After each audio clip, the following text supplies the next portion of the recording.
ایک دن بادشاہ نے اعلان کر رکھا تھا کہ جو اچھی بات کہے گا اس کو 400 دینار سونے کے سکے دیے جائیں گے۔ ایک دن بادشاہ رایا کی دیکھ بھال کرنے نکلا۔ اس نے دیکھا کہ ایک 90 سال کی بوڑھی عورت زیتون کے پودے لگا رہی ہے۔ بادشاہ نے کہا، تم 5-10 سال میں مر جاؤ گی اور یہ درخت 20 سال بعد پھل دے گا، تو اتنی مشقت کرنے کا کیا فائدہ؟ بوڑھی عورت نے جواباً کہا، جو ہم نے پھل کھائے وہ ہمارے بڑوں نے لگائے تھے اور اب ہم لگائیں گے تاکہ ہماری اولاد کھا سکے۔ بادشاہ کو اس بوڑھی عورت کی بات پسند آئی، حکم دیا اس کو 400 دینار دے دیے جائیں۔ جب بوڑھی عورت کو دینار دیے گئے وہ مسکرانے لگی۔ بادشاہ نے پوچھا، کیوں مسکرا رہی ہو؟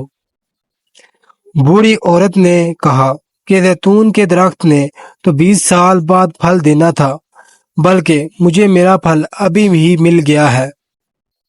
بادشاہ کو اس کی یہ بات بھی اچھی لگی اور حکم جاری کیا کہ اس کو مزید 400 دینار دے دیے جائیں۔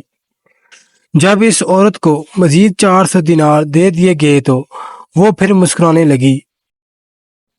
بادشاہ نے پوچھا، اب کیوں مسکرائی؟ بوڑھی عورت نے کہا، زیتون کا درخت پورے سال میں صرف ایک بار پھل دیتا ہے، جبکہ میرے درخت نے تو دوبارہ پھل دے دیا ہے۔ بادشاہ نے پھر حکم دیا اس کو مزید 400 دینار دے دیے جائیں۔ یہ حکم دیتے ہی بادشاہ تیزی سے وہاں سے روانہ ہو گیا۔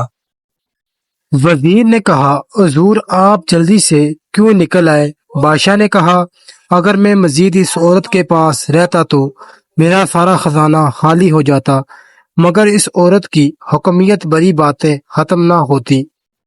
اچھی بات دل جیت لیتی ہے، نرم رویہ دشمن کو دوست بنا دیتا ہے۔ حکمیت بڑا جملہ بادشاہ کو بھی قریب لے آتا ہے۔ اچھی بات دنیا میں دوست بڑھاتی اور دشمن کم کرتی ہے اور آخرت میں ثواب کی کثرت کرتی ہے۔ آپ مال و دولت سے سامان خرید سکتے ہیں، مگر دل کی خریداری صرف اچھی بات سے ہو سکتی ہے، لہذا دل کے خریدار بنے، مال کے طلبگار نہ بنے۔ پیارے دوستو، اس کہانی سے ہمیں یہ سبق ملتا ہے کہ دنیا میں کسی کے سامنے اچھا بولنا یعنی کہ اچھا اخلاق دنیا میں بھی کامیابی کا ذریعہ بنتا ہے اور آخرت میں بھی۔